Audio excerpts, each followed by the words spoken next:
21-0 for Ontario. Yeah.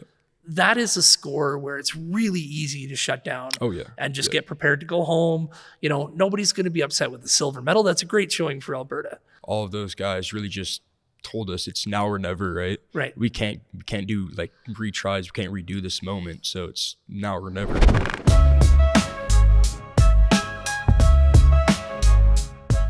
All right, and welcome back with another edition of Airdrie Inside. I am your host, Chris Glass, and I am sitting here with a very talented young man, Colton Jackson. Colton, welcome to the show. Thank you. Yeah, awesome to be here. Now, Colton, tell me a little bit about yourself. My name's Colton, right? I'm 17 years old from Airdrie, Alberta. I play football for the Bert Church Chargers, and I've played for the Alberta football team, and we just won the national championship, so... Yeah, so we're going to talk about the championship in Nova Scotia in just a little bit, but I wanted to have you on, one, because of what happened last week, which was tremendously exciting for everybody in the football community, and two, just I hate playing against you. You're an absolute problem to coach against. I don't like it, and I have a huge problem coming in grade 12 when we have to play you. So I wanted to kind of pick your mind and get some secrets and try to figure out what makes you tick. Awesome. Yeah, honestly, I'll take that as a compliment. It is. When you have another coach that's preparing for you versus the team, that should tell you something. That is a huge compliment. So all right, thank you. Yeah. Tell me how you got into football. Well, so... it was in grade 6, right? And all my friends played football, Quinn and Zoe. So I was like, why not just try it? I was a bigger kid at the time, right? So, and I didn't really play any sports. So you're not undersized now. Yeah. Yeah. So yeah, that's basically how I got into it. Joined the Bantam Raiders and. Okay. Yeah. And then tell me a little bit about the Bantam season, because that's really when I find a lot of kids click with football. It's either for them or it's not, and they find it out then. So tell me about Bantam. So my first year of Bantam, I played as a wide receiver. So, and I wasn't really that good. I'll be honest with you, but my second season is when I started really figuring stuff out. I switched to defensive end. And I was a lot bigger because I worked out a lot in the off season. I was very determined to play well. So right. And so after you graduated from the Bantam program, you went to Bert Church. Talk to me a little bit about the role you play there at the Chargers. Right now, just linebacker. I feel like I have a very huge role, as in I'm going to be a leader, right? I'm going to be one of the only senior linebackers with Jack Wiersma. So especially on defense, there's not a lot of senior defensive players anymore, but... so. And the Wiersma family is another family that I've just dreaded playing against. This is the last Wiersma, right? Oh, yeah. Okay, that's good for me because they've been a nightmare. They're very, very good football players. Tell me a little bit about the tournament in Nova Scotia. So, first of all, I like to say thanks to the coaches, right? Couldn't have done it without them. It's awesome. And then... so when I actually got there, I was not expecting it to be that humid and that it was so like sticky. I've never felt that before, but yeah. So the first game I played against Manitoba, it was really fun because I'll be honest, they kind of sucked, right? Right. And then the second game was so hot. I've never even experienced like anything like this. It was crazy, but other than that, it was. And the team you were playing in that second game was Quebec. Yes. They were monsters. Oh, they were huge. Yeah, we had a huge rivalry against them. I don't know if you know from last year, but yes. Yeah. The undefeated bronze medal team. Yeah. Yeah. It was, yeah. For those who don't know what happened last year, there was a very controversial ending to the semifinal game where everybody in the country, except for the players and coaches from the Quebec team, thought that Football Alberta got robbed. So it was great to see the result this year. So talk to me about that second game. So you're feeling something you haven't felt before, that sticky, humid feeling. Does that change the way you prepare for a game? Honestly, yeah, right. Before this feeling, right, and just playing in Calgary, right, wouldn't have really like expected to overheat. I overheated in that game. I would have never expected that. It's never happened to me before. So for that third game, I really prepped by just getting my electrolytes in and drinking way more water than I usually would. So right. So, and I think that's a side of the game that a lot of people don't see is the prep, right? They see the plays, they see the interceptions, they see the hits, but they don't see the work that goes into it. So what work did you do to make this Football Alberta team? How long did it take you in the gym? That kind of thing. Honestly, I'd like to say my entire career up to this point, right? It's countless of hours of in the gym just by myself grinding. I'm not always on camera, right? So it's always that dedication piece. You're not going to feel motivation all the time. So it's like, it's really up to you to feel that, right? So yeah, like I said, it's like my entire career so far has definitely led up to this point and making the Team Alberta team for sure. Right. And so game's not going well against Quebec. I mean, they're out in the lead. Oh yeah. And then what happened? Talk to me about the comeback.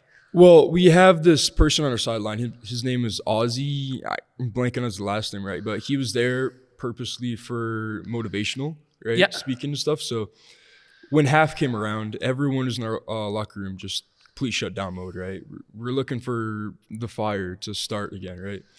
And he comes in the locker room and starts this motivational like thing. Everyone gets like hyped up. Oh yeah, hyped up. And then Coach Ehrman, Cody, the head coach, comes in and just says, it was the line. It was like, if you want to do like accomplish your dreams, you have to be someone's nightmare or something like that. And it just everyone just got really hyped. So I don't know if you know this, but Cody Ehrman and I have had a friendship for a very long time. And I think he's one of the most transformational coaches in Alberta. Oh yeah. Talk to me about what it was like playing for him. He's a completely different style than anything in Airdrie. Oh, no, yeah. Tell me what you thought of Coach Ehrman. His intelligence is like, it's crazy. It's through the roof, right? I've never really met a coach that knows so much about football and just the intelligence. And because he played for the Dinos too, right? Yeah. So it was a crazy experience, right? It's definitely took a lot from him. So. And he sure knows how to motivate people too. Oh, no, right? yeah, like, 100%. I've heard him give speeches that would rip the paint off of a room. Like, it's just amazing.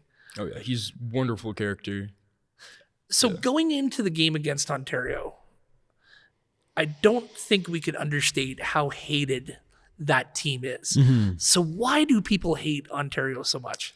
Well, I think I'm not sure. Did they win the championship last year? They did. I think they did. And they've won it for a couple of years. Yeah, so that's one of the biggest reasons why, right? People didn't really like huge province. Yeah. The huge province winning it back to back and back. Yeah, they wanted to see something new for sure. And did they carry themselves differently than the other teams, or they were extremely cocky? Like right. Like they were posting videos on TikTok, like doing dances and stuff, saying getting ready to win this, and it was So we were taking that to heart and really using that to drive ourselves to win the game. So and this is another fascinating part about sport for me because it's 21-0 for Ontario. Yep. That is a score where it's really easy to shut down and just get prepared to go home. You know, nobody's going to be upset with the silver medal. That's a great showing for Alberta. What clicked? What changed? Honestly, at the half, right? Yeah. It was Coach Ehrman for sure. And then the players are captains, Cole McInnes, all of those guys really just told us it's now or never, right? Right. We can't do like retries. We can't redo this moment. So it's now or never. Honestly. And then in the second half, what happened? Second half, we locked in, honestly.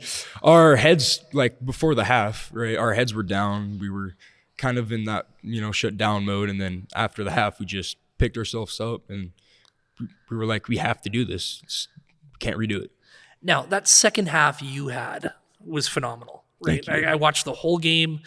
You were selected as a game MVP. So what did that feel like for being the defensive MVP? Well, I'll be honest. I didn't know I was going to get the MVP, right? I was just focusing on the medal, right? So, yeah. But it felt crazy. I've never felt anything like that before. So I don't think I've ever gotten MVP in that level, like degree. Right. Yeah. It's a pretty big stage to perform your best on. Oh yeah. Yeah. It was wild, yeah. So we tie the game, go into overtime, which I think was either a first or one of very few times in the history of the tournament.